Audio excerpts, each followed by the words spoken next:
15 शाबान आ रहा है, तूफान बदतमीजी की रात है, ये शुभ रात है, ये शब बरात नहीं है, ये राफदियों की रातें हैं, ये इल्हाद की रात है, ये बाबरकत रात नहीं है।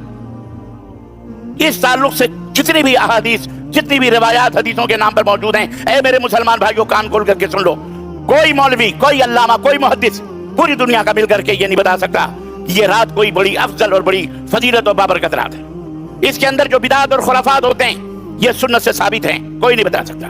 इसके अंदर जो कुछ भी बदतमीजियां होती हैं, हलवे और माढ़े और मुर्दे बुलाने के नाम पर, मुर्दों की रात कहा जाता है इसको, मैयतों को बुलाने जाते हैं। मौलवियों ने बाकायदे ये ठगोसरे उम्मत के अंदर फैलाए हुए हैं कि जो लोग नियाद और फातिहा इस रात नहीं करते, हलवे और माढ़े बनाते नहीं है और उनकी नजर और नियाद अपने दादा परदादा लोगों के नाम नहीं करते, मुर्दे आते हैं दरवाजे पर खड़े होकर के इंतजार करते हैं, अगर फातिहा हो गई तो दुआएं देते चले जाते हैं, अगर हलवे और माढ़े न खिलाए गए और फातिहा ना हुई तो लानत भेज करके चले जाते हैं, उस घर वाले के ऊपर लानत बरसती है। अस्तगफिरुल्लाह। मैयतें, रूहें इस तरह से आ करके अपने घरों का चक्कर मारती, क्या ड्रामा है ये? दुनिया ना वही पिकनिक स्पॉट बना रही है रूहें निकल करके आसमान से। आपको नहीं मालूम कितने बड़ा अकीदे के साथ फराड है ये?